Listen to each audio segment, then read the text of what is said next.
इस दुनिया में बहुत से ऐसे लोग हैं जो दुखित होकर जी रहे हैं। उनके अंदर कष्ट, समस्या और परेशानी हमेशा भरा रहता है।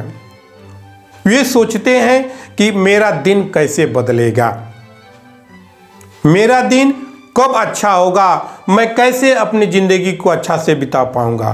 तो आज से आप अपने सारे दुख, तकलीफ, संकट सब भूल जाएंगे। लेकिन उसके लिए अपने अंदर एक दृढ़ संकल्प रखना होगा कि नहीं, आज के बाद जो भी परेशानी है, जो भी संकट है, अपने दिमाग से निकाल दीजिए। संकट और परेशानी क्या है? संकट और परेशानी क्या है?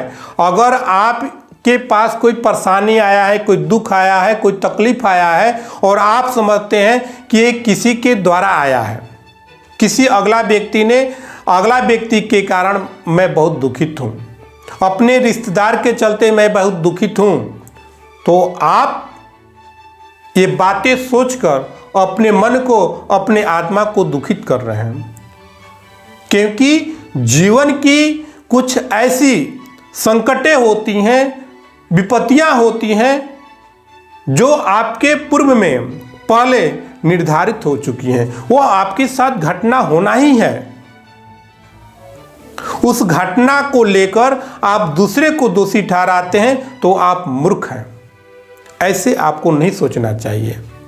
क्योंकि रामायण में भी जब कैकेयी द्वारा ऐसा प्रस्ताव रखने के बाद जब राम को जंगल जाना पड़ा तो राम ने इस बात को कहा कि इस घटना चक्र में कोई दोषी नहीं है, ना ही मेरे पिता दोषी हैं, ना माँ कैकेयी दोषी हैं। ये मेरे पूर्व का जो घटना निर्धारित हुआ था, ये घटना आज हम लोग के सामने घटित हो रहा है और उसको ऐसा ही समझकर अपने जीवन के कार्यों को करना चाहिए। अगर आप ऐसा सोचते हैं कि नहीं, मेरे साथ जो भी आज घटना हुआ वह मेरे पूर्व में निर्धारित था, जिसके कारण ऐसा हुआ। अब इससे क्या होगा? इससे आपको ये फायदा होगा कि आप अगर ये दूसरे को बोलते थे कि इस कारण से, इन लोगों के कारण से आज मुझको तकलीफ हो रहा है, तो आपको उस जगह पर सोचना बंद हो जाएगा। अगर रामायण में अगर राम विरोध करते कि नहीं, ये मेरे पिता के कारण मुझे ऐसा सहना पड़ा, माँ कैकेयी के चलते ऐसा सहना पड़ा, तो वहाँ पर एक बैग करोटे बदल जाता, बहुत कुछ गलत हो सकता है।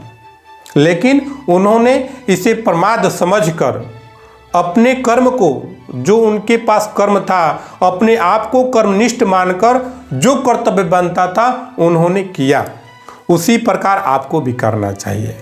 अगर आपके पास संकट है, तकलीफ है, तो उससे घबराइए मत और ना ही उसके कारण किसी को दोषी ठहराइए, बल्कि ये समझिए कि मेरे भाग्य में, मेरे किस्मत में ऐसा था, हुआ और आगे मुझे अपने कर्तव्य को भली भांति कर्मनिष्ठ होकर करते रहना है। जो होगा सो देखा जाएगा।